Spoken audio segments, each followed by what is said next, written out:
voters. Elections can be full of questions. Don't sweat it. Know your rights this election season. Call or text 866 Our Vote.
Here we are, ladies and gentlemen. Welcome, welcome. Thank you guys all so much for stopping by. As always, my name is Eli with Pokémon Art USA. If you guys don't know, Tuesdays and Thursdays are the day in which we do live Q&A sessions. Of course, as always, I go through and answer all of your guys' questions that you have pertaining to the last videos posted or just anything in general. So this is going to be that opportunity for you guys to ask literally anything you want to discuss. It doesn't have to be pertaining to Pokemon, but of course, like the title, it is named after the last video since that's usually what I have a lot of questions about and I'm not able to go through the comment section and answer everything right then and there. But let's jump into today's video. Give a little bit of a shout out to everyone who is here so far. Pika Pika, thanks for being here. Jason K, always good to see you. J-Mock, welcome here. And then TT, always nice to see you as well. So, and then of course, once again, I think I'm gonna start doing it because why not? I feel like there's nothing wrong with me doing it, but I'm gonna selflessly promote my mystery packs as always, as well as us having Silver Tempest break packs once again available on the site. You want to go check that out at PokemonUSA.com. These packs are new and improved with odds now 1 in 16 instead of 1 in 25, so really exciting. I'm going to turn on the fan because it is freaking hot here, man. And I am dying with heat. So, holy crap, that was hot. But also, I think I'm a little bit off to the side here. But yeah, hopefully let's have a good day today. But another thing as well, I'm currently in the process of setting up the overall pre-orders for the break that you guys obviously wanted me to do. So we will be going forward with that. I have my prices, I think, on how I'm going to structure it. It's just really going to come down to what the pack variations I get for the tins, because I am going to be breaking it down from the tins so that I can offer you guys cheaper Evolving Skies packs. That's how I'm going to be able to do it. Aztec Zombie, what is up, my guy? How you doing? Hopefully all is well. Ooh, sorry about that, guys. I need more water. I need some more water. Also, another thing as well, I made a little bit of a switch adjustment to the camera today, and I want to see what your guys' thoughts are. Obviously, the backdrop is a little bit darker. I don't know if that's something that you guys really care about. Obviously, the focus is on me and my face a lot more. And there should hopefully be no freezes for it as well. So, just want to get your guys' thoughts on that too. We had some people in the Discord the other day giving recommendations in regards to it, because obviously one of the things moving forward I want to do is start upgrading the overall content and quality of just the stuff around. But what's up, Aztec? How we doing, brother? Hopefully all is well with you. Thanks for stopping by. Hey Eli gang, don't forget to drop a like, please. I appreciate that as always, and thank you so much as always for stopping by, Joan. Oh, you ever have that white thing in your eye? Holy crap. I just got that thing. But yeah, in terms of news, homesick but don't have to work, so feeling 50-50. I feel that. I mean, are you getting paid? Are you getting paid sick leave? That's always the best. Let's take a look and see if there's anything new to report in terms of data going on for today or anything having to do with just general news on PokeBeach. Looks like nothing exciting. Obviously, we discussed alternate art leaks. I've heard a strange amount of animosity towards Silver Tempest and Lugia Altar for some reason. Weird shift from the Tempest hype a week or two ago. And what makes you say that? Especially since we basically knew the trainer gallery before the reveal. But what's wrong with that? I mean, I don't see the problem with it. The trainer gallery's cool.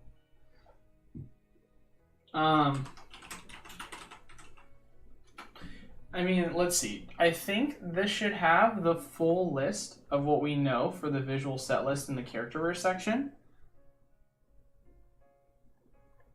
Are they not including it here? Oh, that's lame.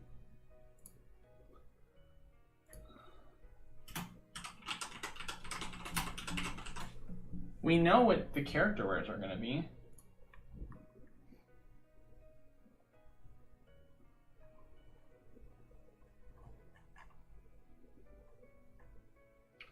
No, not showing it to us. Awesome.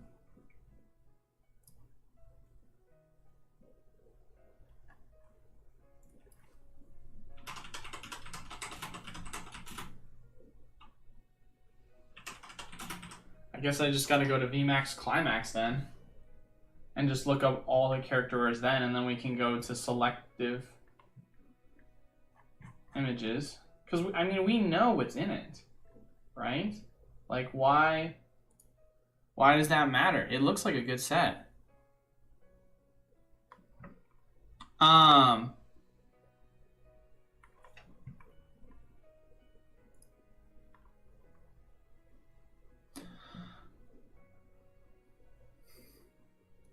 Longtime lurker, love your market analysis a couple times a week. You're the only one giving solid opinions. Hey, I appreciate that. Thank you, Bubba. Why? Why are you not showing me images?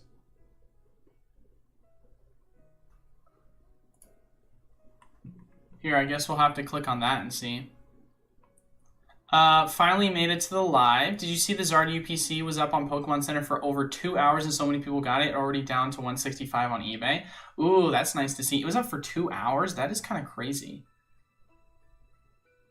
I didn't realize it was up for that long. I know people were making statements saying that they overbought it. I appreciate that though, Bubba. Interesting.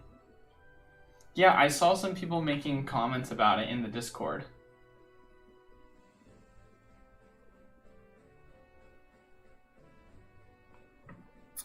$165, eh? I'm curious if that affected things on TCG Player.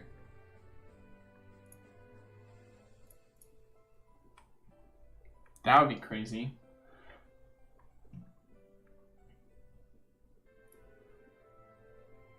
I mean, the fact that you can grab it on 165 on eBay, I mean, it's sub 200 now. Let's go to eBay.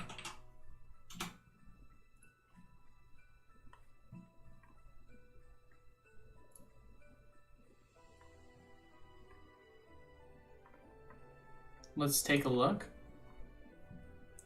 Good afternoon, Eli. Nice vibes with the lighting. Okay, awesome. That's good to hear. I'm glad you guys like it. I felt a little conscious about it on if it was good or not. Obviously, it's focused more on me, and my face is kind of good, I think. But just wanted to get your guys' opinion on it, obviously.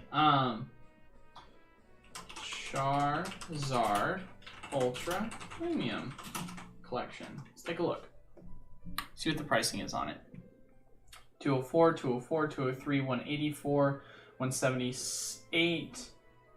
But if we go to recently sold, so 178, just keep that in mind, guys. And if you guys remember watching my videos, I said 160 to 180 I said was a good price point. We might have to make shifts in that. Because if you're telling me that they were up for 2 hours on the Pokemon Center website, that kind of changes things drastically. 180.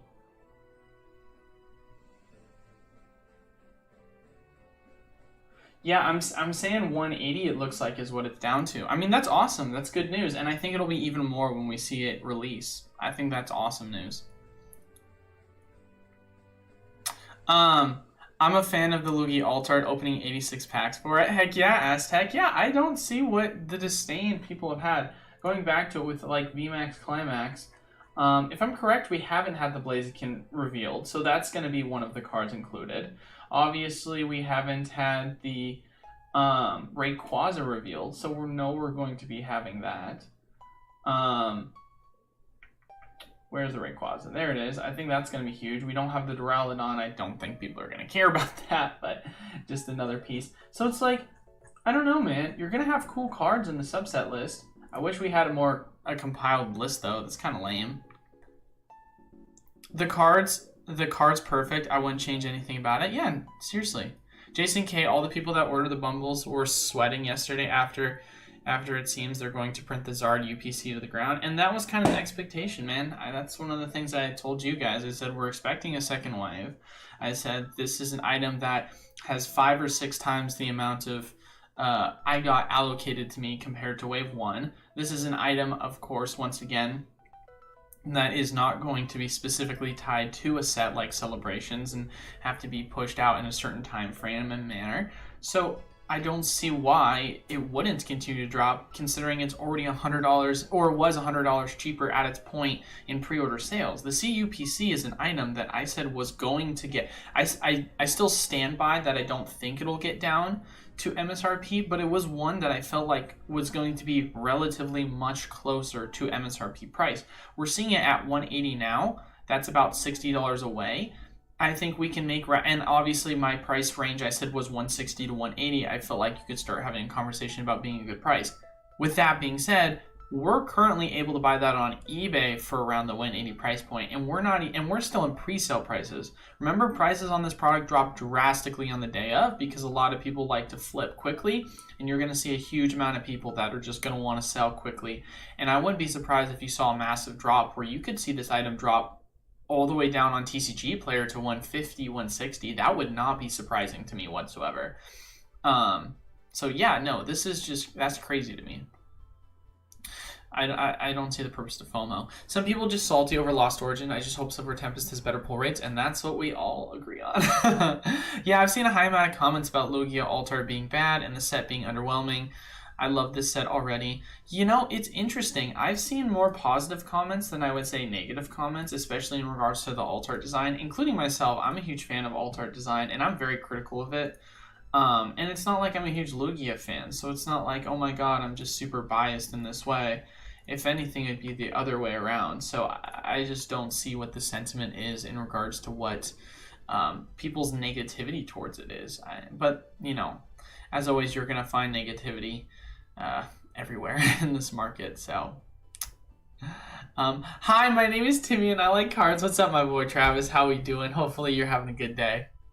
Because the people that don't like it aren't true fans of Lugia, aren't true Lugia fans. But that's the thing, man, is I'm, you know, quote unquote, technically not a true Lugia fan, but I absolutely still love the design. Also, that I came up with an idea, by the way.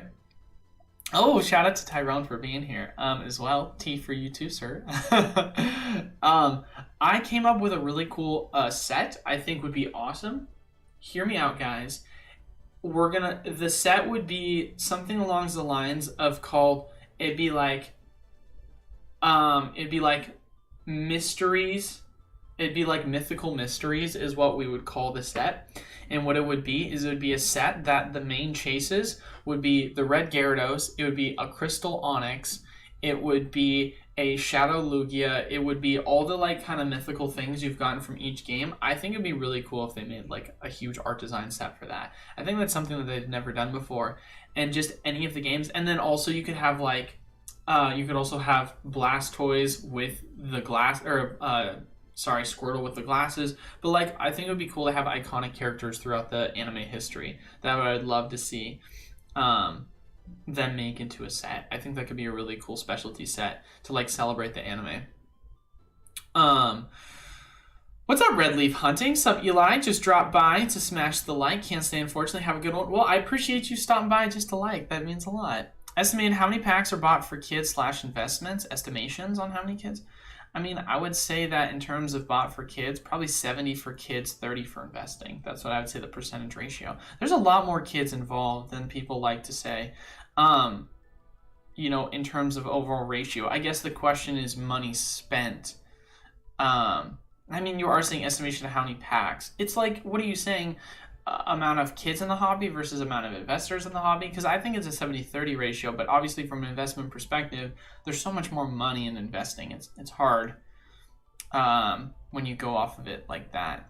People were still checking out today if they had it in cart. It's good to see that there's plenty to go around, 100%. John Boy with the tea as well. Your face is great. I appreciate that, John Boy. Good. It's weird. The amount of hate that I've seen, I didn't see comments about Lost Origin being mid or Guillotine Altar being bad before its release. Maybe people are salty after Lost Origin. I think people are very salty after Lost Origin pull rates. I think there's a lot of negative, and I said this before, man, there's a lot of negative sentiment in the market right now. And for obvious reason, the Pokemon Company hasn't put out really any significant, you know, product for purchase within the past several months. And obviously we've had the CUPC available. but that's kind of been it. I mean, and that's not even available yet. That's only something that we've been waiting for the past several like months. But prior to that, people have been desperate for product. And so, you know, with Lost Origins being an absolute stinker in terms of pull rates, people were definitely very pissed. The Lugia alt art looks super groovy. Y'all tripping. Agreed. How much would someone have to dono to go bald? Like my hair go bald? Well, see, that's the thing, Tyrone. It's funny that you say that. I don't think I could ever do that because I have 3 scars on my head, 3 separate scars. It might be hard to see, but there's a split right here down the front of my head. It might be hard to see, but it's like right here. And I basically can't, like, it's a super sensitive area and it goes all through my head, but I have very like long hair, like I have very full hair. And so I'm able to hide it really well in terms of my scarring. But if you part it, you can actually see a big like gash down the center. And so, I mean, it's possible you could do something like that.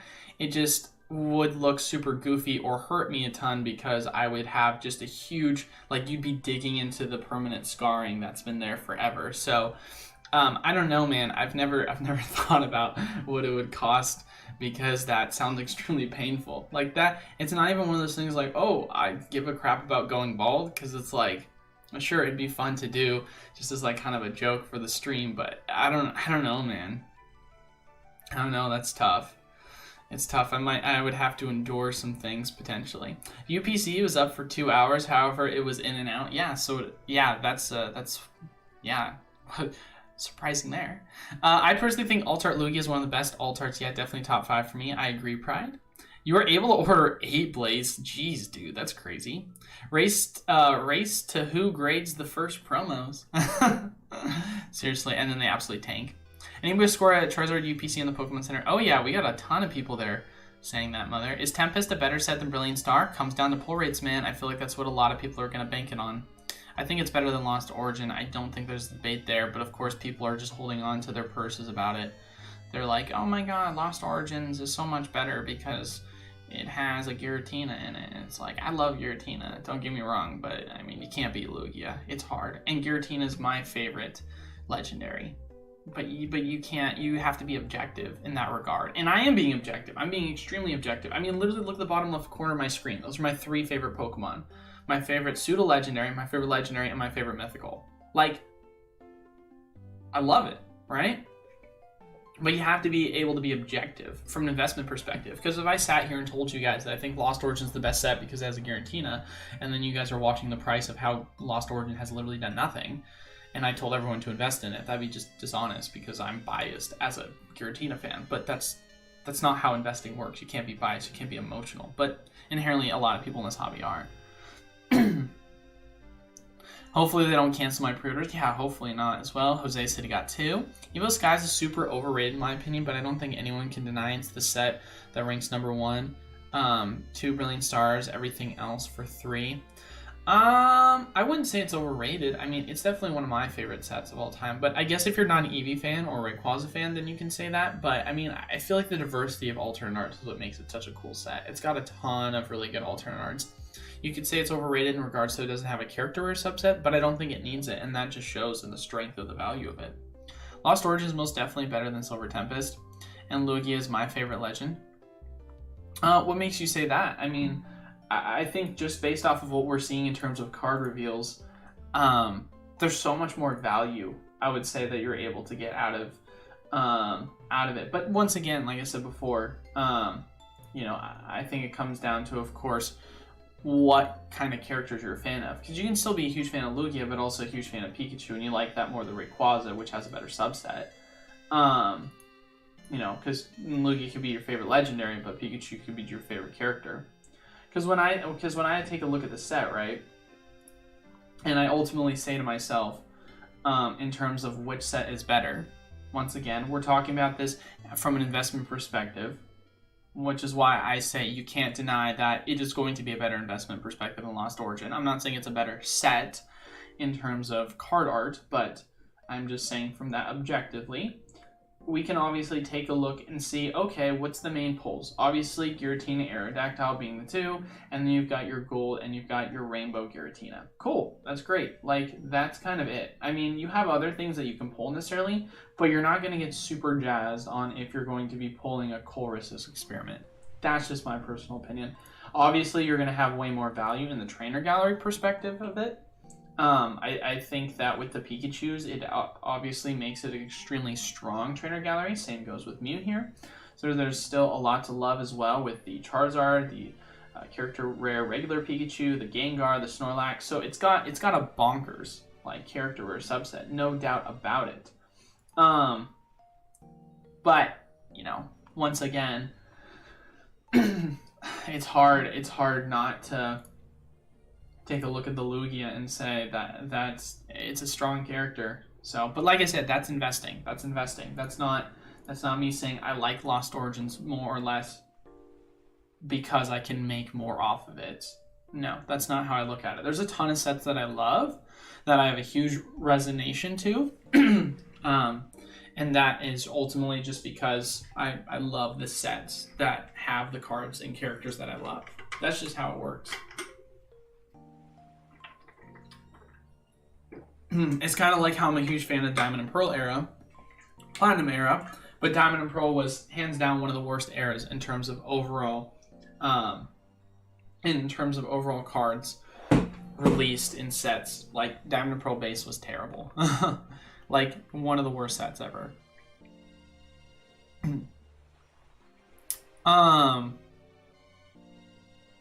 Aiden also thinks Lost Origin. It's so funny. There's such a split. R6 says he likes Lost Origin over Brilliant Star. Rayquaza VMAX is better than any so far, honestly. It's definitely a really cool hyper rare. Speaking of Shining Gyarados, Lugia Altart gives me Shining Gyarados vibes. I can totally see that, Pride. Any news on Nostalgianomics? I'm interested to hear his take on Modern Sealed since most of the product that comes out are close to wholesale. So I talked to him about a week ago. Just kind of checked and see how he's doing. He said he's busy with his landscaping job. He's in the process of selling it. And he's been super busy dealing with that for a while now, and he plans on coming back sooner than later. I also talked to him that when he comes back, I want to have him on a podcast.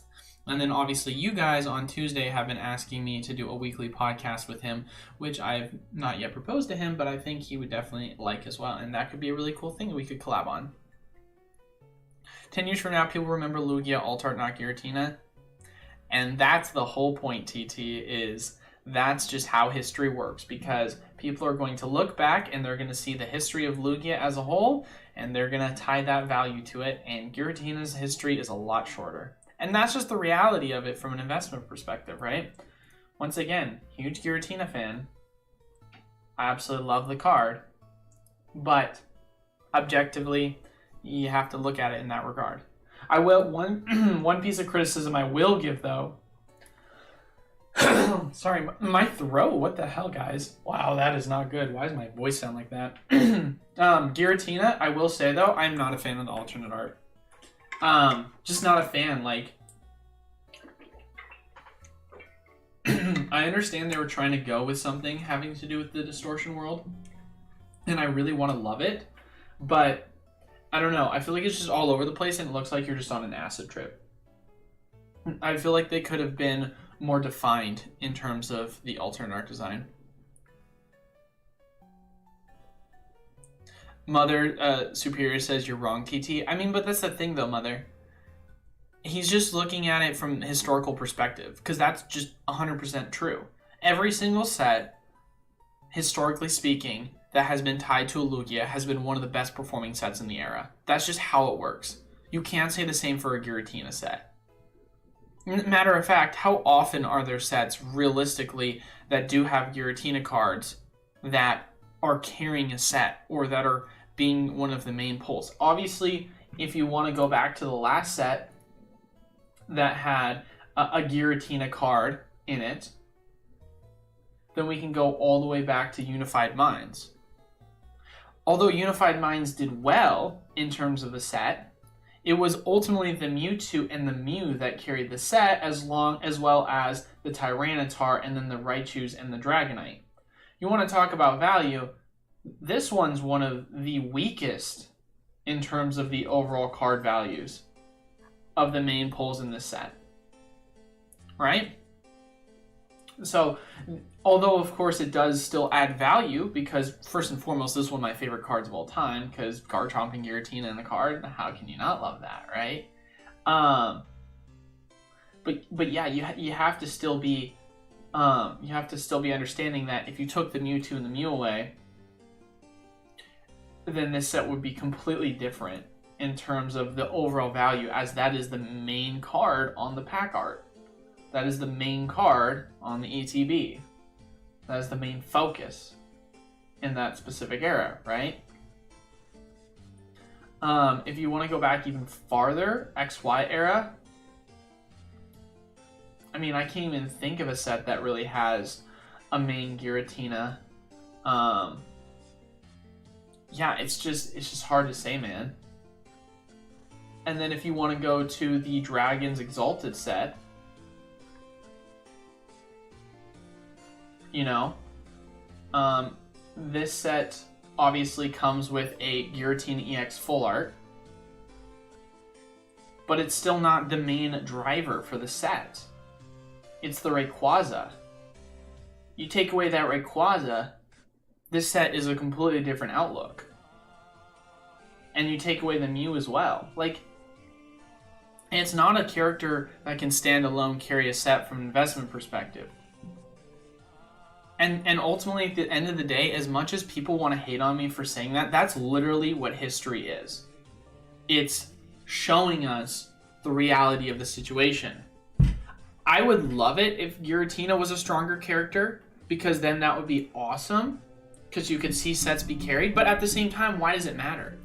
Why does it matter? Why can't I love Giratina and I'm able to love the card no matter what someone says on whether it's a better set or not from an investment perspective? You shouldn't take the two and put them as one. I don't think that matters.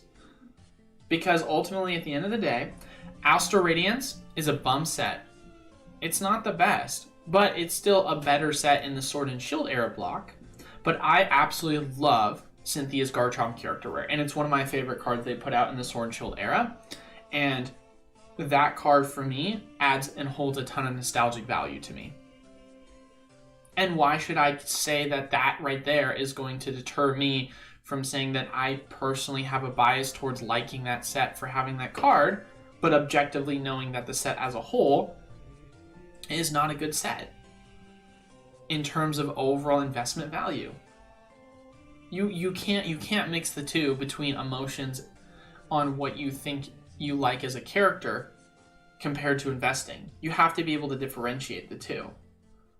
You can like a character and then collect that character because at the end of the day it's a hobby, but then you can also want to invest in certain sets thinking that there's a potential return that could be made on it, and might not like the set as much, but it is going to have a value that is going to be greater than the set you prefer because historically speaking it has characters that are stronger. I hate Champion's Path. It's a terrible set. I hate Darkness Ablaze. It's a terrible set. I have an extreme amount of disdain for Burning Shadows. I mean, but look at the numbers on what they're putting up as Charizard sets. Vid Voltage, totally overhyped for what it offers. One of the best performing sets in the Sword and Shield era block. You just... characters will perform. And that's just how it always has been, man. Do you like the Costco tin bundle for $65? I'm unaware of the Costco tin bundle there, Patrick. However, I will say that from every bundle I've ever seen at Costco, it's usually a banger. But explain to me what it is.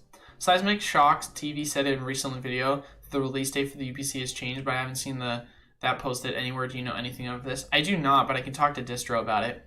What's up, John Fellers? How we doing? Mother Superior, the Giratina alt art was one of the best arts on a Pokemon card. Yeah, and like I said, man, you can totally have that opinion. There's nothing wrong with that. I think art and character preferences is subjective. Some people like LO and some people like ST. No right or wrong. They'll probably perform similar over the long term. And that's honestly what I would have to agree with there, Pika. Like, I mean, we'll of course see how they perform comparatively. I do think Silver Tempest will more than likely perform better than LO. But yes, I 100% agree with you. Character preferences and art design is completely subjective. Some people like sketch designs. Some people hate sketch designs. I thought the MC Etcher car was cool with Palkia. A lot of people really hated it. There's so many different things, man. There's so many different things to consider in terms of overall, you know, differentials between what people like for art. Because once again, art is subjective. Next, we need some floodlights for the back. I know, right? That's the thing, is it's like you've got full focus on me, but you can't see anything in the backdrop, which, I mean, do you guys care to? I guess. Are you saying he's doing it? Jason K. DJ says Lugia be looking like a snack. That's so funny. Digging the lining. I appreciate that, Narwhal. I'm not really salty, just not feeling Lugia. And that's completely understandable, Tyrone. And if you're not feeling the Lugia, you're not feeling the Lugia. I get that. I'm a huge Giratina fan. I wasn't feeling the Giratina. Subjective. That's how it is, man. I pulled the Giratina on my first boost box in an order from you. Heck yeah, Joe. Let's go, dude. Hype for you on that one. After Silver Tempest, what should we expect for the next set to be released? The next set is going to be V-Star Universe, whatever the English name of it's going to be. It looks like we've got street dates here. Let's actually go to Instagram. We're going to go to Instagram. Let's not look at my inbox. Let's go to... How do I go click on my followers? Following. There was a leak about it a while ago on street dates. Shout out once again to Pokemon TCG Saver on this one. Where was the leak? Where was the street date leaks? Where was the street date leaks? Here we go. Here are the street date leaks. So we know that start of the month of January is when we're going to start to expect the new set for 12.5. So first one, 106. Next one, 120. We have no clue what that is, what the name is for it. But we know that is in the system currently at GameStop right now. So be wary of that. Also, while I have a ton of people here, might as well say, don't forget to leave a like, comment down below, and subscribe. It really does help out the video. And then, of course, if you don't already know right now, in a couple weeks here, we're going to be releasing our 2.0 mystery packs. They, of course, have much better odds than the first ones. 1 in 16 for gold instead of 125 before. Main pack pull is going to be a Power Keepers pack that is going to be in one of the golds. And once again, as mentioned many times before, it is a heavy. I purposely weighed it in your guys' favor because it's more fun that way.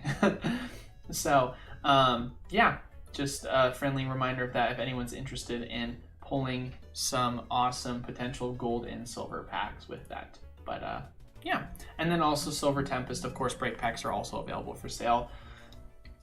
I'm likely going to skip Silver Tempest to save up for the special set. Understandable, Pika. Understandable. I know a lot of people will probably have that same sentiment. Card Palace, what's up, my guy? Hopefully you're having a good day. I'm not too shabby myself. What do you think of the $1,000 Magic the Gathering product? You think Pokemon will copy it successfully? I mean, Pokemon already did. I mean, I think Magic is copying Pokemon, if anything, Andrew. Think about it this way. What they did is they just took the reserve list and they said, let's print everything on the reserve list that was part of a no-print list, basically. And it's more or less just, you know, a list of cards that are going to be special to the anniversary of Magic over 30 years, right? What's different from celebrations for that in Pokemon's 25th anniversary? I feel like they're kind of similar. Not necessarily saying that it, you know, Pokemon obviously doesn't have a reserve list, but it has a list of cards obviously over time that of course have been very, what's the word I'm looking for? They've just been a part of the hobby for a while, and I feel as if that's exactly what Celebrations was trying to celebrate. Good idea. Eli should dress up as Harry Potter for last live stream of the month. Oh my god, you guys are crazy. Do you think most of Incandescent Cana cards will be in Silver Tempest? Yes. So Husty, how it works is Japanese sets, first half, second half, for just standard Japanese sets. All those cards get thrown into one set in English, and Incandescent Arcana is going to be one of those sets. Lost Origin is mid, Astral's no good, Evolving Skies are brilliant, are the only set I truly like this era, possibly Silver Tempest. We will see. More than likely comes down to, of course, the pull rates. Podcast, John Boy says, yes, podcast, of course. I will definitely talk to him about that. Things Are Strange. What's up, Things Are Strange? How we doing?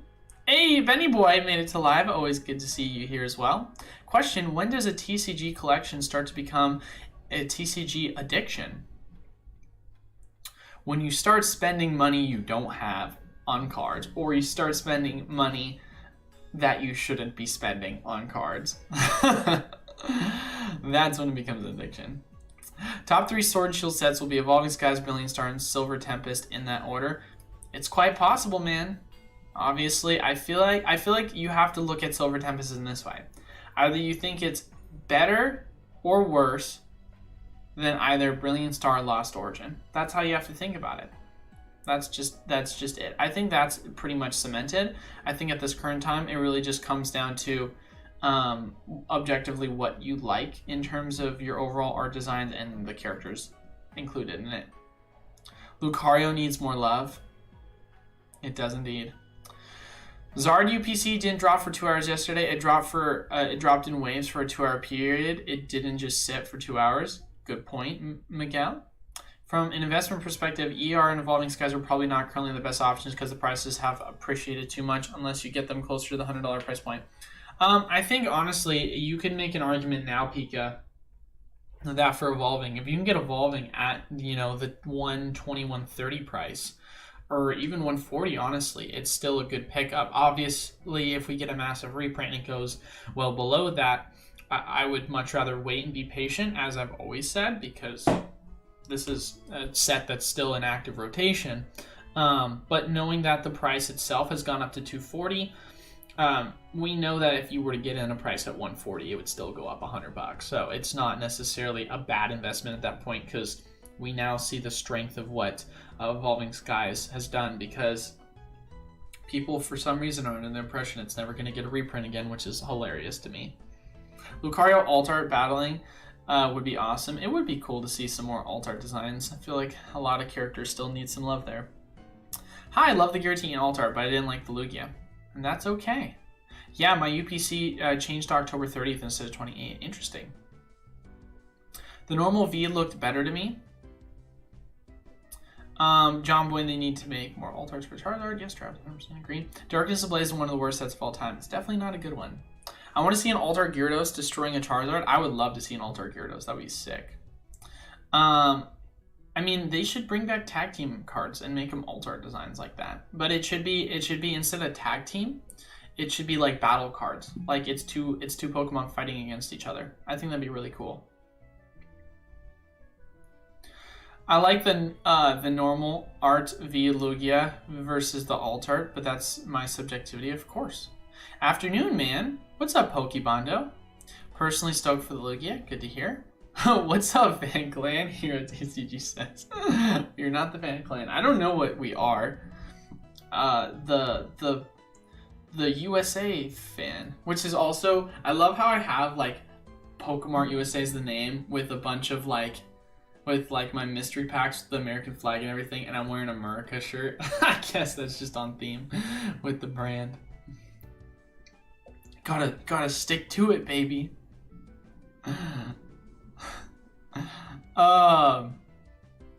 His head and neck is too small and the alt art doesn't fit his body. I don't know. I'll take a look and see what you mean by that.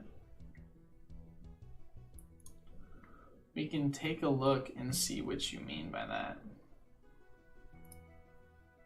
Thinks the head is too big.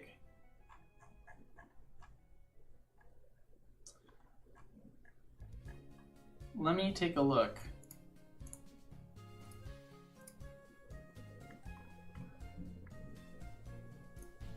His head and neck is too small and altered, doesn't fit his body.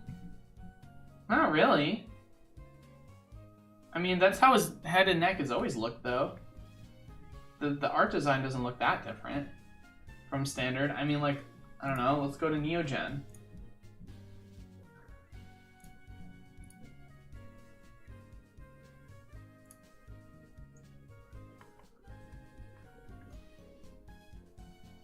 I don't know, man. Does his head and neck not look also small compared to the rest of his body?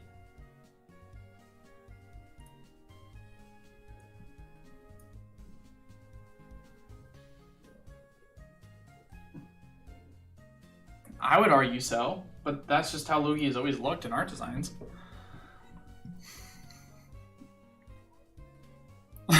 Travis, hero, don't make me ban you. That's hilarious.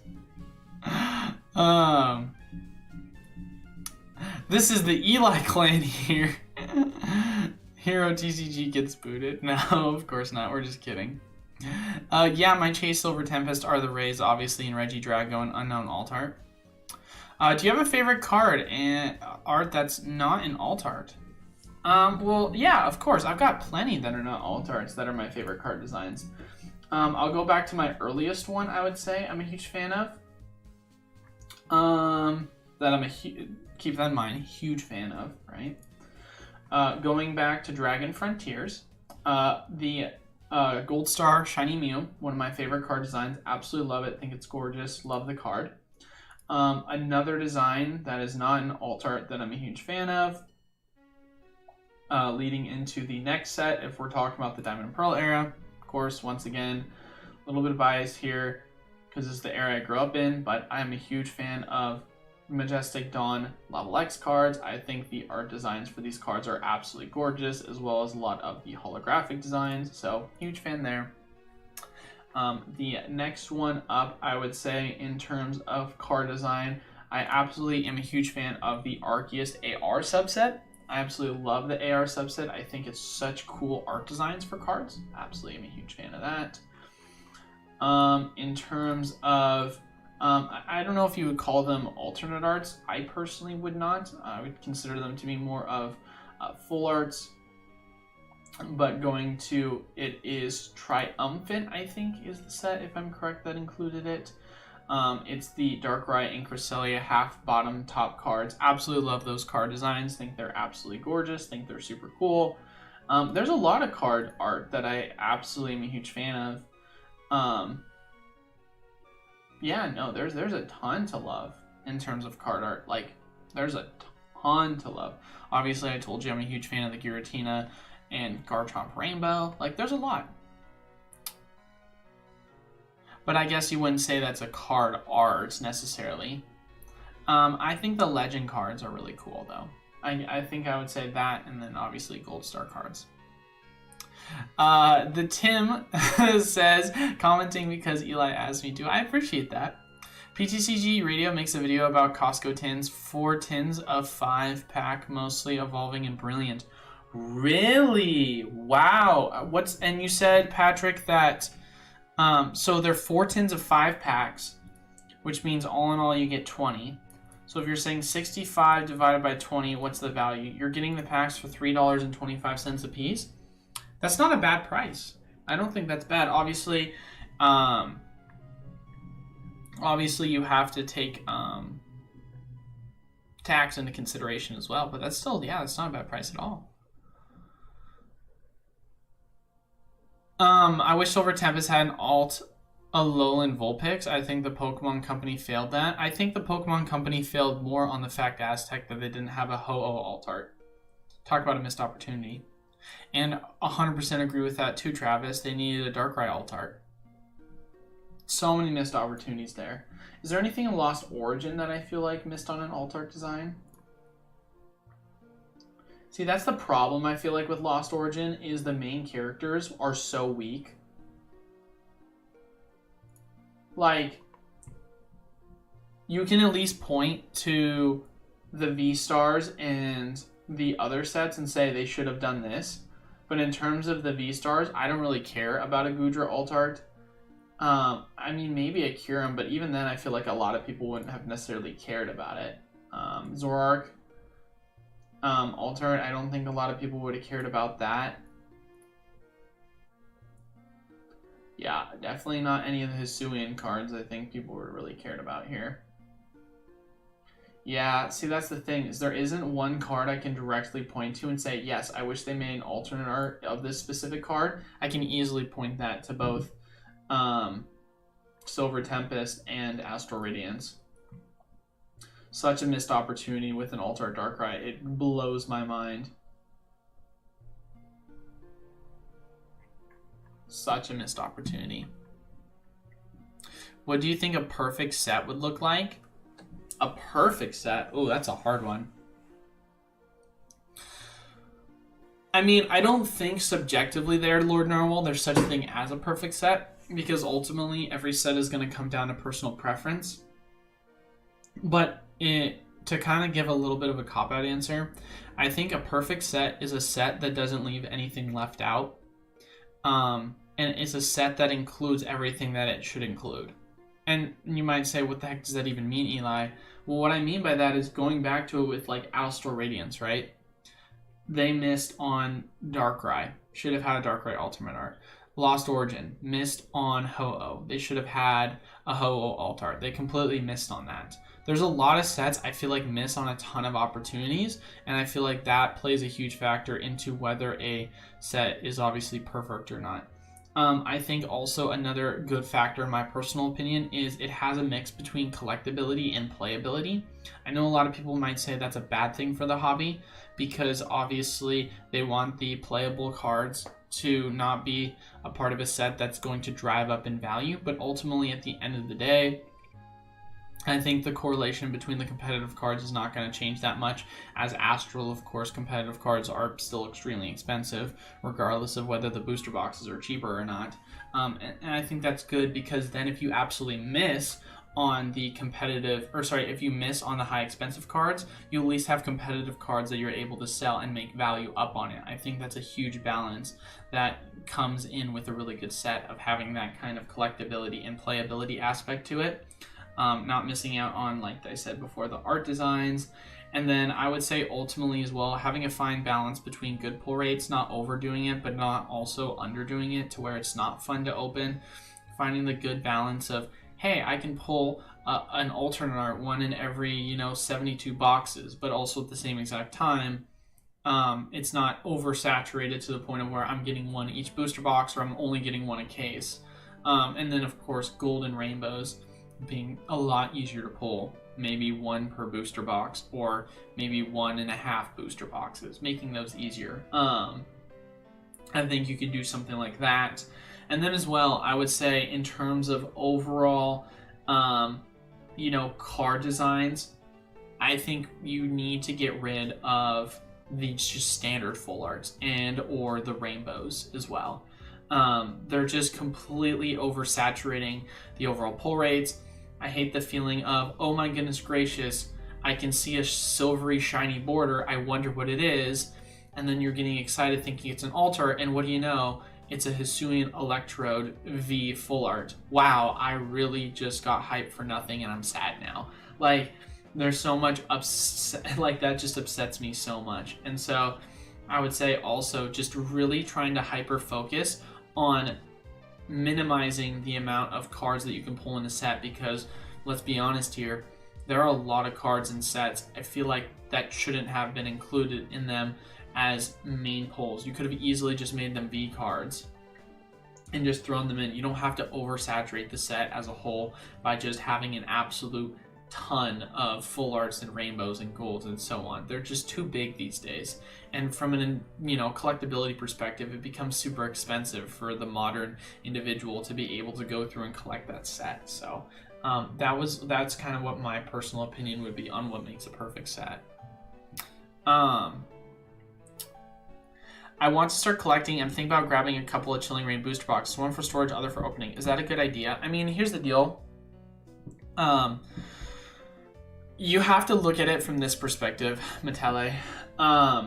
Chilling Reign was a set that about start of this last year was going for around $75, $80 is what you can get it for. It's now pushing $100 in terms of what you're able to buy it for. Of course, some people can still find it for $95. That's fine. With that being said, I think the biggest problem with that is if you're going the Chilling Reign route, I currently do not like it as an investment perspective, as it still is in rotation for at least another year to year and a half. And with that, of course, comes the potential for it to get reprinted, and you're already paying a premium on what we know its potential low could be if it gets another reprint.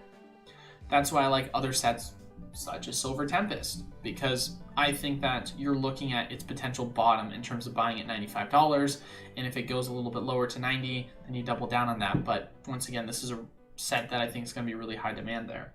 You can also, if you want to, say I don't like the art in that card specifically, and I would much rather, open Lost Origin. Well, you can totally do that instead. You can open Lost Origin and then you can keep Silver Tempest sealed, because Silver Tempest is more than likely going to perform better long term because of strong characters.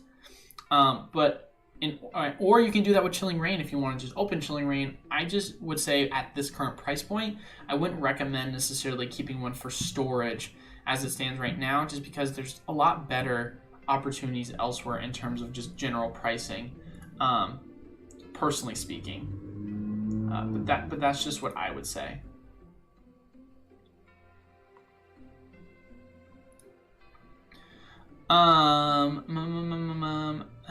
Team Pokemon USA? I don't know. That's possible.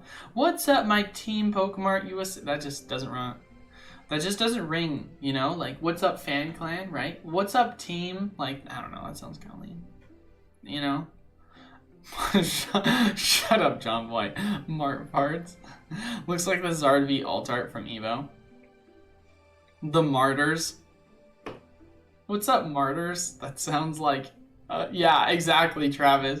That sounds like a Christian thing. Like Christian martyrs. What's up, Ben? Hello, Eli. Hope you're having a good day, mate. I hope you're having a good day too, my guy. Hopefully all is well with you. I'm sending into PSA or CGC. I can still use BCW semi-rigids. Yeah, you can use any semi-rigid as long as they're semi-rigid. I bought 15 of those Costco bundles. Dang, Webs went ham there. Pidgey at alt art, Jacob said. Gabe, Eli, my man, with the positive vibes. Hope all is well. I hope all is well with you too, Gabe. Thanks for commenting that. Are you stoked that Tom is back in Blink 182? I'm really sorry to say, Rocket, that I don't follow Blink 82, so I can't say that. I apologize. Evolving Skies is the perfect set. It's definitely close to it, that's for sure. I think Aztec, the one area where it definitely missed in, is it should have had competitively viable cards more of. Or a Magnezone Magnemite alt art could have been interesting too. Yeah, for sure. Do you think they fail sets on purpose? If they release banger after banger, then nothing will be special? No, I think they take a different approach than how I think they should. And then maybe I'm wrong on this, but I have one of two thoughts here. Either one, I think they purposely try and have sets that are competitively viable separate from investing sets / collecting sets, because they don't want the value of the packs to be too expensive for people to open and get the cards. But I think that's dumb, because I think the cards themselves, once again, are going to be expensive one way or another. And I think just having cards that you can also pull, which gives more value, will allow you to feel like you made up for it. I think that's one of the reasons why they do that. Kind of like how you see every single standard set from, base set and then the following set after usually is a set that kind of bombs, doesn't do well, but it's a set that, of course, has a ton of competitively viable cards for the meta. Think about the last two generations. Rebel Clash, Sword and Shield base, bombed, sucked, had a lot of competitive cards. Same thing goes, of course, with Sun and Moon base set and then Guardians Rising. You had some cards to love, I guess, more in Sun and Moon, but definitely not in Sword and Shield. Terrible, but ton of competitively viable cards. So I would say that's my general assumption on why they would do that. Or I would say and I think this is still a dumb way of approaching it, if this is another thing that they're doing, they'd much rather throw in strong characters, make the rest of the set suck, because they know that they don't have to throw it in, more to make the set sell, because they know that they can just throw in one character like a Charizard or a Lugia or a Pikachu or whatever, and people are going to eat it up. And whether it performs super strong or not is indifferent to them as long as people are buying it because of that one character. And it sucks, but I think that's the reality of the situation. Can we get a Radiant Pikachu? That'd be kind of cool. Not sure about the makeup of a perfect set, but the size needs to be a lot smaller. Agree. I definitely think smaller sets with cards are a very good theme for the best. It sucks that there are a bunch of rainbows and full arts that just aren't exciting. Exactly. Fusion Strike has few, but 3 amazing cards. Agree, Aztec. Absolutely love the design for the Espeon. I think Pokemon misses when they don't have alternate art designs for their ATBs. Agree with that one. I mean, you guys are literally saying the points that I'm making here. Did you figure out a name for your store, Eli? Yeah, we actually did. Well, so we came up with a name for the store that we absolutely loved, and it was one of those things where it was hard for us not to like just be like, yo, this is the card store name. Originally we wanted to name it Elite Four. That was kind of what we wanted to name the store, was Elite Four. And that was the one that I personally preferred. However, my business partner, who has been in retail for 20 plus years, says that he feels as if, and I completely understand this perspective, especially when you look at today's society, whether you agree with it or whether you disagree with it, which I think it's dumb, but it's a reality. Having Elite in the name discourages a lot of people from coming into the shop, because one of the biggest stigmas I feel like a lot of people have, and obviously I'm not saying that like any of you guys are like this, but I am saying that having gone into card shops, there's a very much big stigma around this. You have people that you walk in and you want to collect Pokemon, and they said, oh, you want to collect Pokemon? Oh, well, why don't you come over and play a real card game like Magic? Like, you have such negative and like almost elitist feeling of coming into a card shop where you can't be a casual collector or a casual player, because there are a lot of toxic people that are such in their camp group for their specific card game that they're going to bash someone else. Not to mention, too, when you typically go into your own card shop, you don't want to be in an area where there's a bunch of sweaty nerds with Cheeto dust on their shirts that don't know what a shower is. It's just that kind of sentiment I feel like a lot of people have when they hear Elite. And the thing is, although Elite Four is a reference to the Elite Four, a lot of people that aren't fans of Pokemon wouldn't get that reference. If you don't get that reference, all you see is Elite. And so for that reason, we decided to go with E4 from a branding perspective. It just brands so much better. We did census groups with this, trying to see which people preferred more. E4 seemed, not to mention too, take like a big expo like E3, for example, for overall gaming. When you take that assimilation to E3, a lot of people don't understand necessarily what E3 references, but they know what E3 is because of the way they've been branded. I think we can do that with E4, and those people that understand Pokemon could still potentially get the reference. So we also wanted it to be a name as well that was vague enough to where we could, be centrally focused to Pokemon, but not isolate the rest of the groups, because we don't want to just be exclusively Pokemon. We want to carry Flash, we want to carry Yu-Gi-Oh, we want to carry Magic, right? But we wanted a more family-friendly environment. That was something that we had actually really focused on a lot. For example, we're in the process of creating a bunch of mural artwork within inside the shop.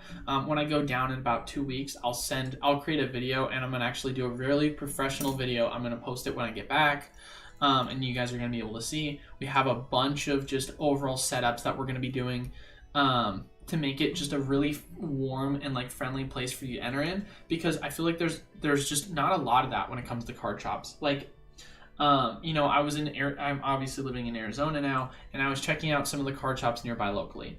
One that I saw was literally this, like, I don't know, maybe 400 square foot area, and all it had was glass displays and a backdrop of just cards on a shelf. And it didn't seem like it was very welcoming. And you had the stereotypical people that were in there of a card shop, and it just was dark and it was eerie, and you're like, this doesn't feel like a welcoming place when I come in here. But of course you come in here because you're a fan of whatever it is. The second card shop that I went to, I'm not even kidding you, it was a vape shop that turned into, or it was a card shop that turned into a vape shop because the card shop was failing, but they still carry cards. But they're also a vape shop as well. How that is not a conflict of interest in terms of selling kids cards as well as vape at the same shop, I could not tell you. But what I can say is that it is not necessarily a good reflection on the hobby as a whole. And locally in Bend, where we're also going to be opening the shop, There's also one place in particular. It's almost like it's in an attic is the best way to explain it. You have to go up the stairs. It's kind of like an attic feel of where it's located, like a top office space area. And it's got really gross carpet, like just ghetto, once again, dark lights. There's just a lot of issues, I feel like, with traditional stores. And we want it to be more family friendly. We want it to be more vibrant. We want it to be a place that you don't just shop here because we have Pokemon product. You shop here because you're a part of an experience that you can partake in both as a collector or as a parent or as a kid. We want it to be very family friendly. That's our main push. That's our main focus. And that's what our demographic we're really trying to target is. But sorry about that. That was a long rant. The Pokemon company must have done some analysis on set size versus money and realized they could make more money selling hard chase. And that is exactly what they base everything off of, Pika. What's up, Steam Siegers? I actually kind of like that, Tyrone. It's kind of funny. I would love a Halloween set with some of the popular ghosts and alt-arts with them. It wouldn't happen because it doesn't make sense with TCG imagining alt-art. Once again, I agree with you on both points, Lord Narwhal. Love to see it, but of course it doesn't seem realistic to something that they would do. But it would be an awesome idea. I think that's a cool idea. They've never done that before. They've never done a holiday set that specializes in alt-art designs for the holidays. I think that'd be awesome, dude. Maybe they could put the alt-art Darkrai there. That'd be sick. Thanks for your insight. So it's better looking for other product than booster boxes for investment. Is it better to open booster boxes rather than storing them? No, that's not what I'm saying at all. I have no problem with you investing in booster boxes long term because I do think that they still perform really well. Obviously, if it weren't for reprints, they would be the best performing product.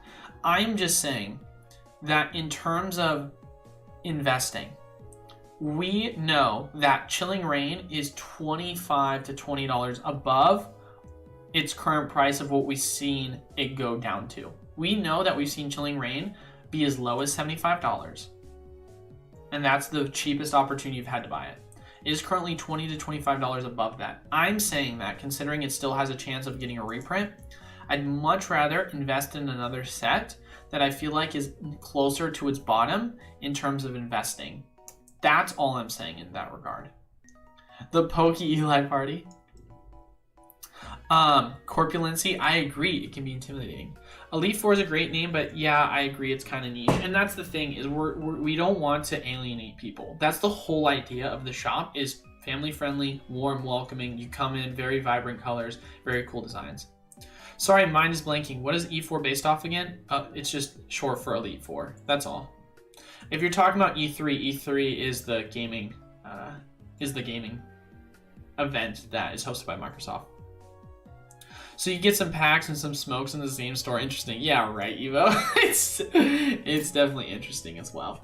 Also as well, if you guys want to take a look, I have one of my partners sent me a mural design, and I can actually shoot over that design because since I'm not using my phone,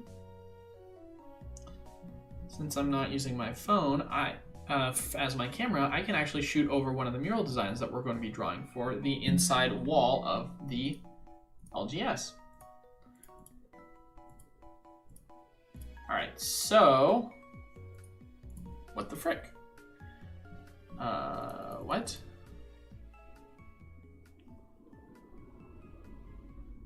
Why did I not share it?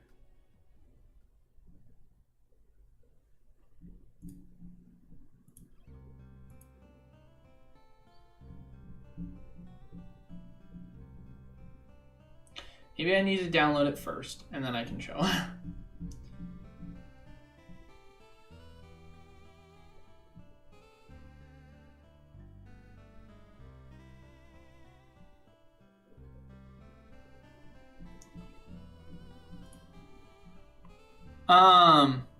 Just bought a mystery pack. Thanks for the fossil packs in advance. Well, shout out to you there, Evo. Martmates for Max Cringe. Oh god, please no. What's up, Martmates? How's it going here? I'm ready to die inside. Back with another video where today... Gosh dang it, that's terrible.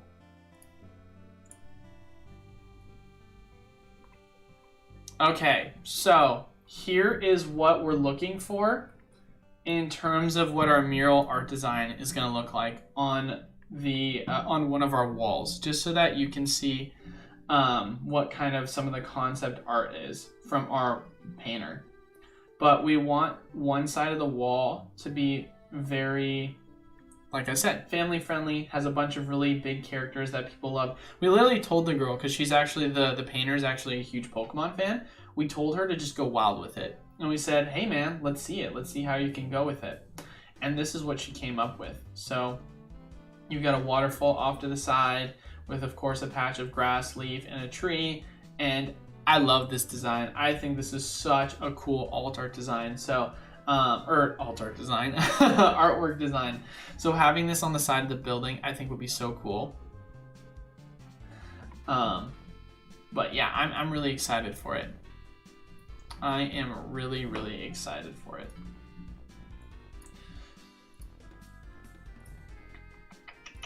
The shoppers, I don't know. Yeah, a little cringe with that one. What are we? You should add a Milotic, best Pokemon. Definitely not a bad idea. Definitely not a bad idea. I guess the question really comes down to where would you have room for the Milotic?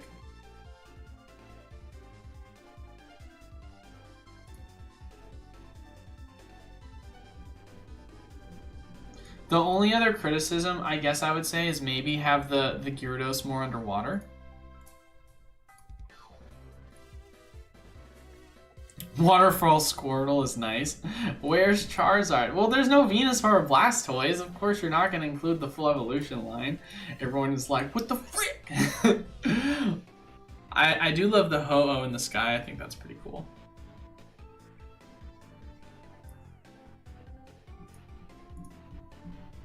I guess Charmander is cuter. Yeah, that's kind of it. On the water.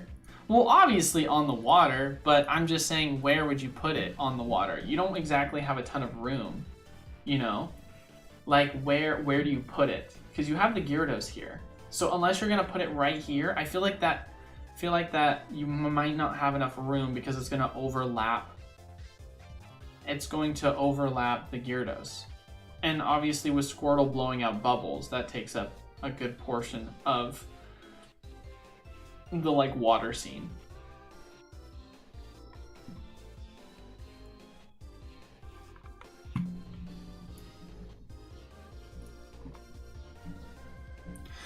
When is the store opening? I'll be going to Arizona December for work. So Evo, it's not opening in Arizona, it's opening in Oregon. So I currently, so interesting story. I was just planning on moving for volleyball. And so Arizona was just the plan on where I was going to be moving to. I get approached by, I just get approached by an individual who basically said, I want to start an LGS with you. And literally he did this 2 weeks before I was planning on moving. So it kind of just lined up in that regard of, hey, let's open it up right before you move. So it wasn't my obviously intention. I wouldn't have intended to move if I knew I was going to be opening up an LGS, but it was at that point where it was like kind of already too late at that moment. I'm not going to, after signing a lease and already committing to, move somewhere and not knowing where I would live elsewhere in Oregon because my parents had moved to Florida at that point, like where am I going to go? You know what I mean? So, so it was one of those things where I was like, all right, well, I'm here in Arizona. I mean, who knows? You could see me back in Oregon just trying to focus on growing the business and being a part of that. But I don't know, man. I kind of don't see myself wanting to live back in Bend just personally because it's a little too small for me.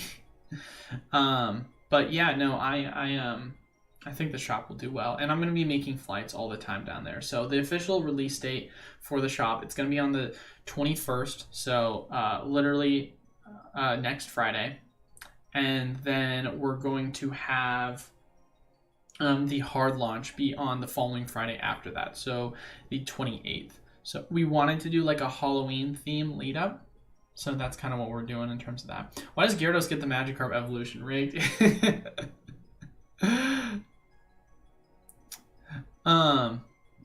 Can't wait to see this in color. I can't too, dude. I think it's gonna be so sick. I'm thinking of starting a channel called Travie Does It, like Travie Does It, where I do Pokemon product and just do all around dope stuff and film. I don't think that's a bad name actually at all. I kind of like that. That could be cool. Do you think code cards would do better after live releases or while PTCG is still kicking? What do you mean by live releases? I mean, obviously when the game goes live for the mobile, I think that'll definitely add some value to the code cards. I could be off on that, but I think it's more likely that way.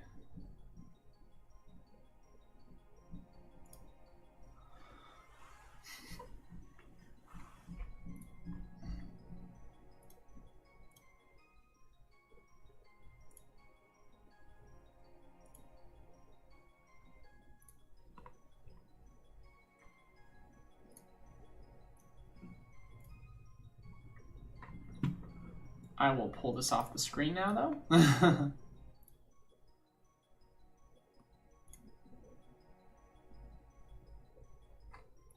Ooh. Looks like I got my LG, or my distro just messaged me about final application process for LGS certification. Woo woo. What tips would you give someone just wanting to start out as a Poketuber? Know what you're talking about. And I don't say that to be like ignorant, but I feel like if you're gonna be a Poketuber, I don't know, maybe I don't. What do I say? What do I say to someone as a piece of advice that's wanting to start out? I mean, obviously, I can give you the general advice, which is stick to it, right? But I feel like that's pretty obvious at this point. Like, everyone already knows that if you really care and you're passionate and you want to try, you can stick to it. Like, that's how it should be, right? But in terms of specific advice, outside of that, I feel like for me, it's really just know how to talk and know how to come across and in a way that people can understand, and make sure that when you're informing people or having discussions about certain things, because let's be honest here, you're ultimately like going to give your opinion at some point, whether it be from a collecting perspective, an investing perspective, or just in general. Try to make sure that you're giving proper sources of information, making sure that you're portraying your points in a way that don't get misconstrued. And I would say make sure that in terms of everything that you're, more or less bringing to the hobby is something that I would say breeds a positive environment. Because a lot of times, I feel like you have people that are huge fans of Pokemon, and they want to become Poketubers, but they don't necessarily have the personality for it. And I'm not saying turn into Pokerev and be the super enthusiastic, like over-the-top guy, right? Because inevitably people are expecting that to be the transition. Who knows what I will look like. I hope I don't turn into that bad. Like, I'm already enthusiastic as a guy as it is, but I don't want to be fake enthusiastic, right? Like, if I get excited about a pull, it's going to be real. If I don't get excited, I'm not going to care. So be true to yourself in that regard, but also at the same exact time, you just have to be a really good orator. And I feel like that's extremely important when being able to get your point across, because think about it, what is it that is a Poketuber? You either talk about investing, you talk about collecting, you talk about the news, or you open Pokemon product and you talk about it. Those are kind of the main things. Inevitably, you're having to talk, so you're gonna have to be good at talking. You're gonna have to be comfortable with the camera. You're gonna have to be comfortable with coming out and giving your points. but also at the same exact time, making sure that when you give your points, you have something that you're backing it off of. Don't just say, I like X because of my own personal reasonings. Give some sort of point of basis. So if someone gives you pushback, you have something to defend yourself on. For example, I get a lot of crap, obviously, because I've been hyping up Silver Tempest so much. What do you want me to do? Not deny history of how historically Lugia has performed? I have bases for everything. Make sure that when you're saying stuff, you have a basis for everything. That's extremely important. So I would say have a dynamic personality, but obviously stay true to yourself. Make sure you're good at getting your point across and be a strong orator in that regard so that people not misconstrue what you say. If you do say something, make sure you're backing it with some form of evidence or full on, of course, transparency of where you're coming from for your personal opinion or just a general belief or just why you're making a decision that you're making. I would say those are kind of the most important things. Just general advice is being a Poketuber, and then of course the just general advice is stick to it. That's just how it works, right? So what did I do? I stuck to it. I stuck to posting videos. Obviously, over time, my quality of content has gotten much better since when you guys first started watching me. I'm going to continue to increase that, hopefully, as I grow as a channel and as a business, and I'll have more liquidity to be able to do that. But that's just a part of the process, and you just got to trust the process, and you just got to, be able to give a product that people care about. Because here's the deal, man. If you try and mimic everyone else, then that's boring. You have to be someone that people are gravitated to because they like your personality, because you're different from other people. Like, sure, I have a similar discussion point as a lot of other Poketubers, but if you look at Danny Phantom, if you look at Nostalgianomics, if you look at any of those other people, we're very different in terms of the way in which we push out our content or we have our discussions. But that's just what I would say in that regard.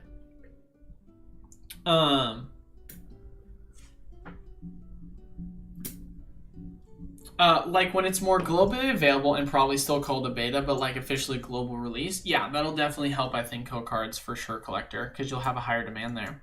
What does Alt Art Lugia look like? Well, we have a lot of art designs that were leaked for it, but here you go. This is what it looks like. Do you like the gray border Japanese or yellow border English? I like gray border Japanese, no question. Man, PSA 10 full art trainer prices went up. Glad I got my Lily when it went into the 600s. Interesting. I can't do the super fake over the top reactions. Yeah, it's too much for me. I love seeing a good polls, don't get me wrong, but I hate the fake reaction polls. Would Regidrago alt do any good? It has Lugia in the background. Does it? Does it really?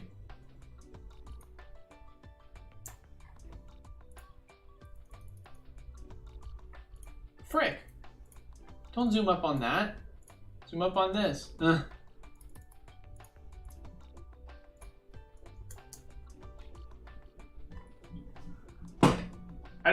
Where's the Lugia in the background? Is that it in the sky? It's kind of hard to see. James. Oh my god, the meme lives. My issue is I've never liked camera, feel self-conscious, so I would have to get past that, but I think it would be fun having a channel interacting with people. I'm right there with you, Travis. I'm gonna be honest with you. It was never my kind of, how do I want to say this? I never originally was thinking that I was going to be a YouTuber. That was never one of my dreams or goals. I wasn't saying to myself that, oh, my dream is to be someone that talks about Pokemon for a living. No, I started the channel because I said, hey, I've got a business that I want to run, and I don't want to spend the money for marketing. How can I grow my channel or grow my business in a way that allows me to get more or less free advertising? And that's how it started off. Then what it completely transitioned into was me being a Poketuber, because I started to fall in love with it. Because for me, I at first was very camera shy. I was very nervous. I never wanted to post because it was something that scared me a ton. And it was something that over time, as I posted more, I became more comfortable with the camera, and so I started to do it more.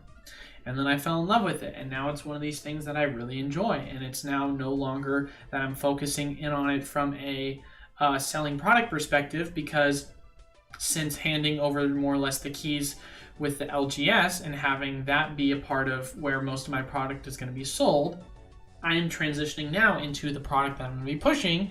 It is going to be breaks, it's going to be mystery packs, it is going to be content created product that I'm going to be selling that ties in to me being a PokeTuber. So my general transition and shift as a content creator has changed drastically.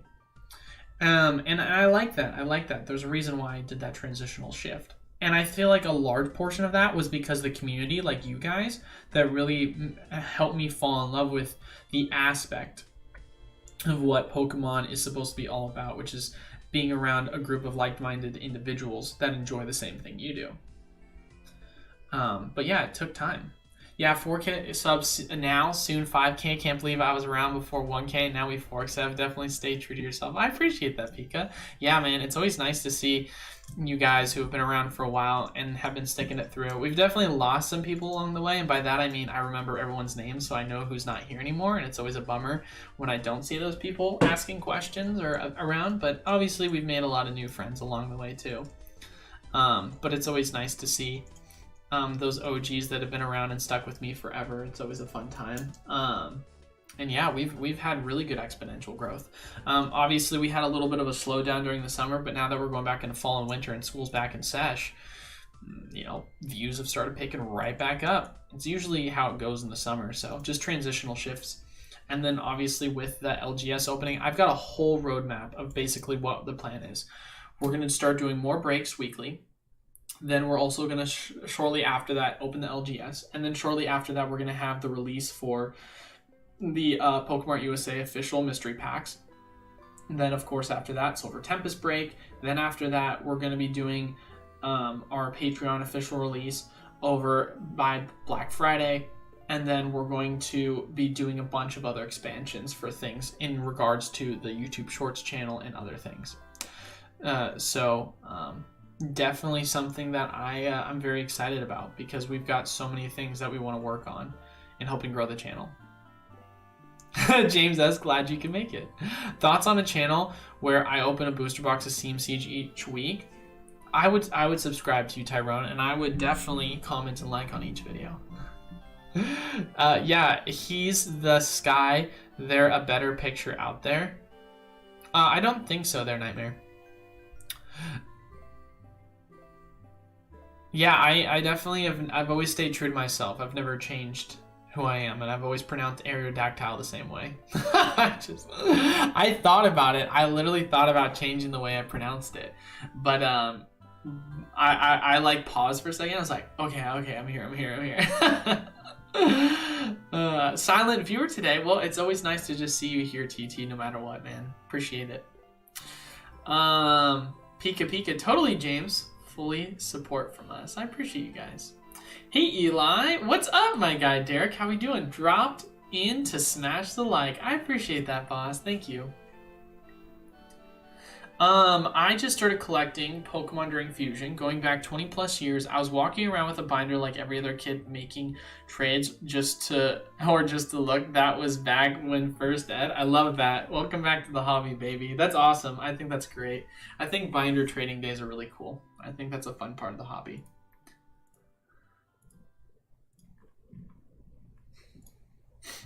Yeah, I've been watching for like a year. That's crazy. I know, it's crazy to think about too, because I first started doing my YouTube, oh God. So I really started, we can actually go back and take a look at when I first started really posting content. So, because I had posted content for a while via my lives, but I didn't really start posting content. Like on a weekly consistent basis till I want to say middle of 2021. Let me take a look and see if I go back. Okay, so July 28th. But actually even then, no man, it was So it looks like it was September, maybe? Maybe? Okay, so here's what I'm seeing. I made a video July 28th, then I followed that up with a video in September, and then shortly after made another video in September. And then November. Okay, so, because I remember, I think I only posted videos, I had a couple of times where I only posted videos once or twice a week, but then I ramped it up to 3 days a week. So it looks like I didn't really start pushing out content until November. So, because if you go back and look, I posted content November 1st, 4th, 5th, 8th, 10th, 15th, yeah. So it's been roughly about a year now since I've really been consistently posting content now. I technically made the channel start of like 2021, but I wasn't really ever posting. I was posting here and there, and then I decided to kind of fully commit sometime in July. And then it looks like I really committed in November fully. Yeah, my first ever video I posted was December 1st, 2020. I was so stoked when I did that. I was the first break I ever did. Shout out to those people that were there, a part of it. You guys want to talk about quality change in a video? Holy crap. Who remembers when I used a webcam as a part of what I was doing for breaks? Do you guys remember this? For those of you guys that have been around for a while. 2 comments, of course. We did a Champions Path break, if you guys remember. And, bro, literally all I do is get ads for politics, and I just don't care. Can we please stop? Yeah, this is what it was. So I had, for content, because people had asked me about doing a break, and they were like, do you have, and I was like, I don't even know if I have cameras for a break. And so I straight up used 2 webcams, bro. Like, look at the quality of this video. Look also how much skinnier I look. I look so much skinnier. I've chunked up so much. Goodness gracious. But for those of you guys that remember, so this was, we opened 90 packs. We opened 90 packs all in all. And it, oh my god, look at the quality. Look at the quality there. That's crazy. We opened 90 packs all in all, and we pulled 4. So 90 packs of Champions Path. We pulled 2 shinies, and we pulled 2 alternate arts. And we can actually see the chat back then for the people that were there. Oh man, I remember Gluggerstein. It's been a while. Of course, Ponga. All you guys that were here. Jayon, who's obviously one of the mods. But yeah, dude, it was, yeah, cringe is right, bro. Back in the day. Such a long time ago. But yeah, this is my first video. I mean, look at the quality of this video. When I say I've come a long way, I literally mean I've come a long way. Like, this is crazy. I can see the breadcrumbs inside the keyboard. You guys are terrible. That's so funny though. Looks like a YouTube video from 2011. Yeah, right. That's so true. Ben Young says, I think I started watching about the end of summer 2021 channel, and the quality of videos has definitely improved. May keep up the good work. I appreciate that. Yeah, it's definitely taking a rapid transition. That was my first video. By the summer, it definitely ramped up, and then obviously it's gotten even better since then. Because if we go back, I mean, let's see how the quality just looks like going into December. I mean, December quality was good, I think, if I'm correct. Since we're just having fun walking down memory lane. It's so funny seeing the transition of how I just look as a person. Yeah, definitely camera quality got much better. And look, you can see all the bulk in the background and all my boxes and everything. Man, that's crazy, dude. That wasn't even that long ago. Oh, nostalgia's crazy, dude. Nostalgia's crazy. Oh yeah, the ICQ and the MRIC. Oh my gosh.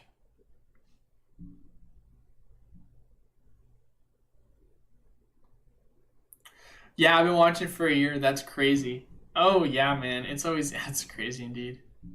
The internet kind of ruined binder trading because everyone looks at comps online nowadays. That's so true, man. In the first edition, the internet just had MSN Messenger to talk, right? You just literally said, "Here, this is what I have. This is what I have." Hey, bud. So I like watching your market analysis or some opinions about the current market products. I appreciate that, Thurston. Well, if you have any questions, man, please let me know. I think I started watching about, end of summer. Already read that comment. Do you think subsets like trainer galleries or amazing rares are decent long-term investments? I definitely think they're a decent long-term investment, but you also have to be very wary of the population report on them. Because obviously some of them, the population is very, high.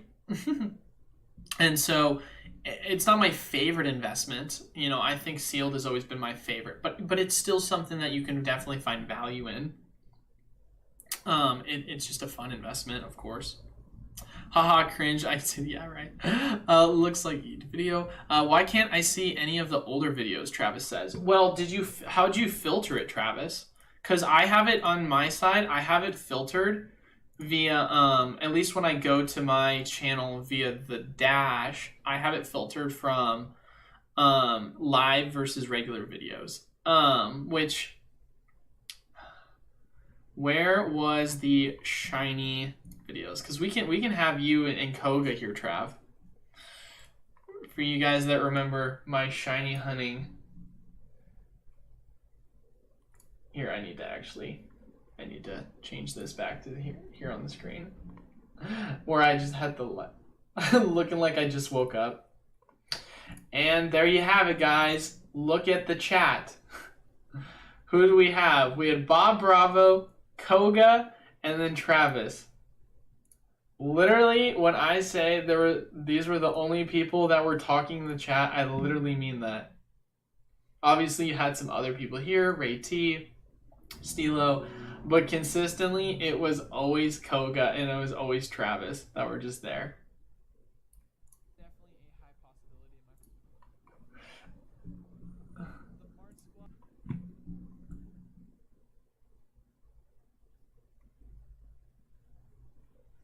in my... But yeah, you can go see my full just shiny compilation back in the day. Where, let's see, how many tries did I get up to on that? I got all the way up to 1,000 resets and then I quit because of how long the intro took. It was 1 minute and 45 seconds for the intro. It was such a painful shiny try. Oh my gosh. How did you make the intro videos? Did you hire someone? Well, so it's interesting.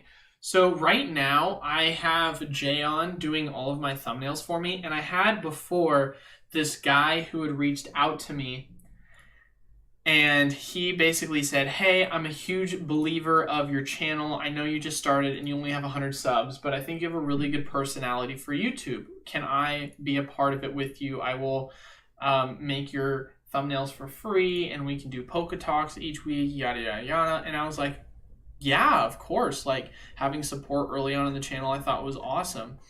And so I was like, well, I need a good intro and an outro. And he made the intro and outro for me. I was super stoked. I ended up sending him a booster box, of course, for it. Or a Hint Fate TTB. I can't remember what I sent him, but I sent him something.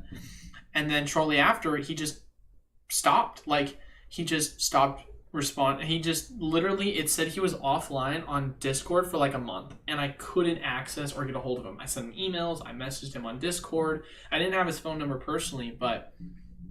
yeah, he kind of just ghosted. And so, but I always liked the intro outro, so I always kept it.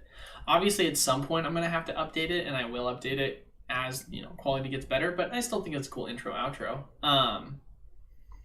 But yeah, no, that's where I first got it. So, and then obviously I made a message saying I needed some help with thumbnails, and Jan's like, I don't really know anything about thumbnails, but I'd be down to help, and he did, and I sent him product for it.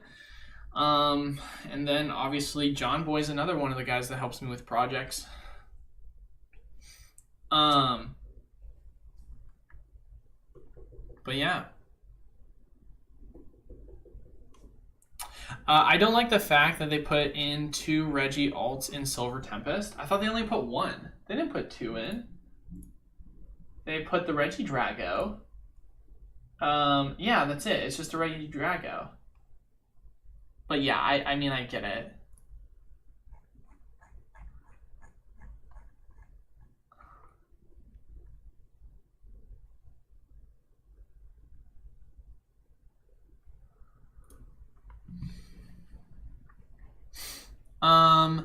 Alt arts are a good investment, I think. I mean, I would definitely say for the most part they can be a good investment. Depends on when you first off are buying them, and I think they'll do well long term. But you know, you can't just say, as generally speaking, X is a good investment because there's so many variables in play. But I think there are opportunities. People want better luck, not better pull rates. Patrick, true. Nina Punion, would you guys trade 4 EVS booster boxes plus a Japanese post stamp box and 25th gold box for a Japanese Moonbryon that's mint? No, not at all, man. I think it's cool that the Moonbryon that you'll be... I know the Moonbryon's worth a ton in Japan, obviously, and even more in a PSA 10 condition. But it's hard for me to justify all of that for one card when you have so much value there that if you're wanting to hold on to could do well long term or not. I think there's a lot that you just have that I would really enjoy. I would definitely say no, I'm gonna pass on that one. The nostalgia strong was only a year ago. Psst. Shout out to Kogan Travis, right? Well, yeah, I mean, the ES booster box will drop TT, right? But also, he could easily get the cash for it instead. Why not just do that? I'd wait, man. I wouldn't do that trade. Especially, you have to also think, too, if you're doing this trade, I don't know if it's in person or not, but you're having to ship all of that out. That's going to be expensive to ship. I know it's in Pokemon Center UK, but I missed out the Charizard UPC pre-sales last night for the second time, sold out in seconds. Do you think they'll print to demand, adjust the print to demand? Ooh, that's a hard one to say. I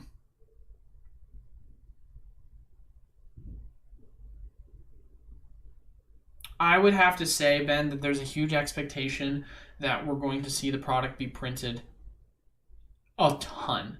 So I would not say you necessarily missed out. I don't know if you'll be able to get it for the 120 price point, but I can tell you that you'll probably be able to get it for 140, 150 at some point. I think that's very realistic.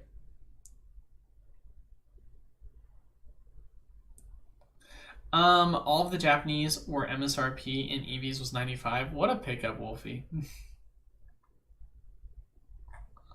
I mean, it's nice that you got it at that price. But here's the thing, Wolfie. You're saying to yourself, you're comparing it for, you're saying, oh, wow, I'm trading $600 is how much I spent for $1,800. But that's not what it's valued at. Your products are valued at $1,800. If you want to, you can go and sell that product for $1,800. I guess the question you're ultimately asking yourself is this.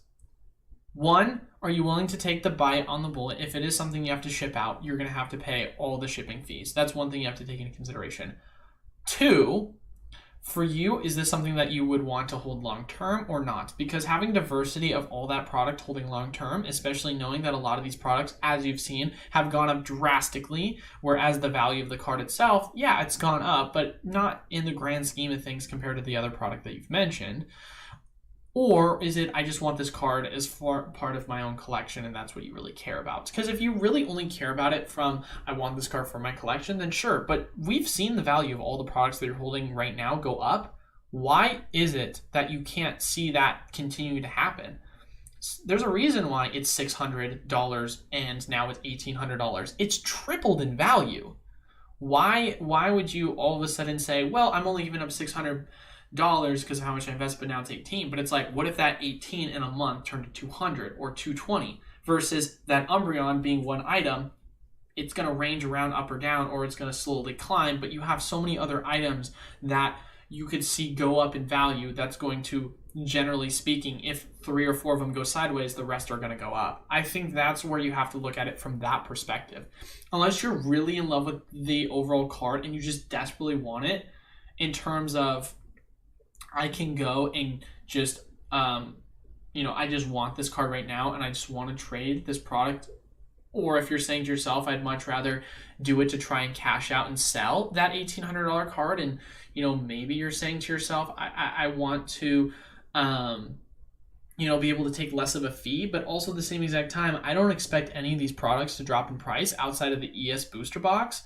And at that point, you can easily sell the ES booster boxes individually, cash out, rebuy at a lower price, and then double down on your overall profits. And then you would make more off of that. Think about that in consideration, right?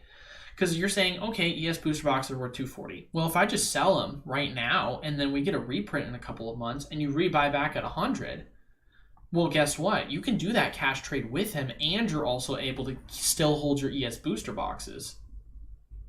Like, you just saved yourself a ton of money in that regard. But I don't know. Like I said, man, you have a lot of things to take into consideration with that trade.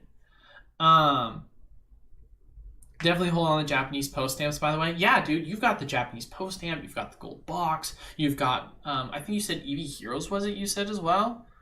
Let me go back and read again what you said that you had. You had 4 EVS booster boxes. You had the Japanese post box and the gold Japanese box. Like, dude, that's a ton of really good products that could do extremely well. I mean, let's take a look at the value of the Moonbryon and see how it's done in terms of its overall movement, right? So we go to Japanese sets. We go to EV Heroes. EV Heroes, where is it? Here it is, EV Heroes. Moonbryon, where has it gone? I don't know which one you have. I don't know if you're talking raw versus not raw, but we can take a look at one or the other. And then let's take a look at the card value in comparison, right? So we just go with PSA 10 value. PSA 10 is more along been sideways. Obviously, you have this one fluke sale. I would not look to that. Actually, I don't know if I'd say it's more along sideways. It's obviously slowly climbed. So the value's been there. PSA 9, very low. The raw value of the card. I mean, the raw value of the card's gone up, but from a percentage perspective, has it gone up anywhere near compared to the percentage value that the ES has gone up? Because think about it this way, man, right? Obviously, if you went in and you bought it near the start of 2022, you could have been able to get the value of this Umbreon, right? And if you got it at that point and you said to yourself, oh, look how much value I've made. Obviously, it would have been a better value investment at that perspective because 95 to 250, roughly around 130-ish percentage return. This is going from, 250 to now 1,000. That's a 4x return. No denying that, right? I guess now the next question is, how much more upward mobility do you think this card has? Like, in all honesty, right? Obviously, if you're saying from low to high on this card, it's been a 3x. But do you think this card has much more upward mobility to where this is now going to be a $3,000 card? Or you think that the raw is going to be a $2,000 card? That's something you're going to have to, I feel like, figure out for yourself personally in that regard. And that's what's tough for me because it's just tough for me because I feel like with a lot of the other products that you have, this one is potentially near its cap out, and I think the gold box and the stamp box are not anywhere near their potential cap outs. I think Evo is on its way to its cap out, but you can easily sell off Evo and get value on that.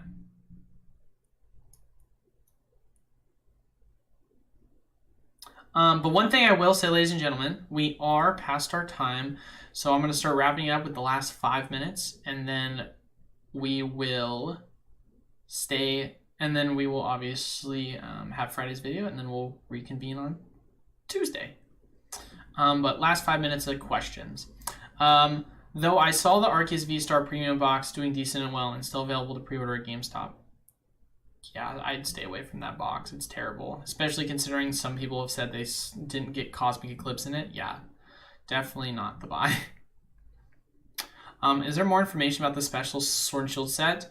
The last one after Silver Tempest? Just go to TCG Saver's web Instagram page. You'll see all the leaks that have been revealed so far.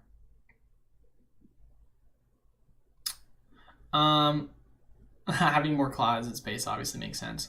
The Japanese stamp box is more collectible and probably more rare since there are no reprints. Exactly.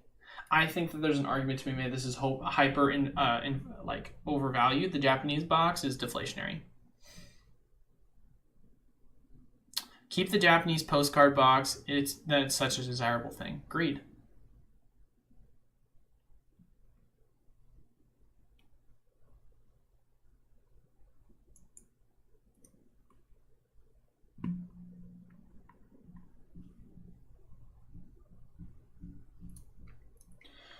Why does Japan always do it so much better in terms of their overall specialty product?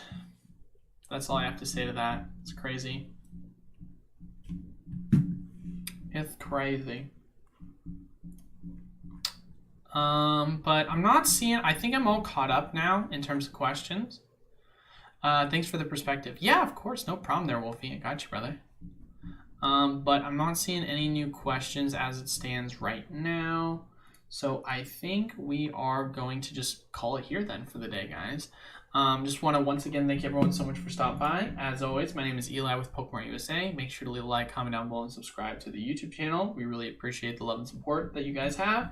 And then lastly as well, we still have our Pokémon USA official mystery packs available with much better odds. Gold pack is 1 in 16 odds. And as mentioned before, Power Keeper pack is going to be the main pull, and it is weighted in your favor to be a heavy. So we purposely want to do that so you guys have good packs that you're pulling, not just in terms of overall just standard value, but also you're going to be getting yourself opportunities for heavy packs. But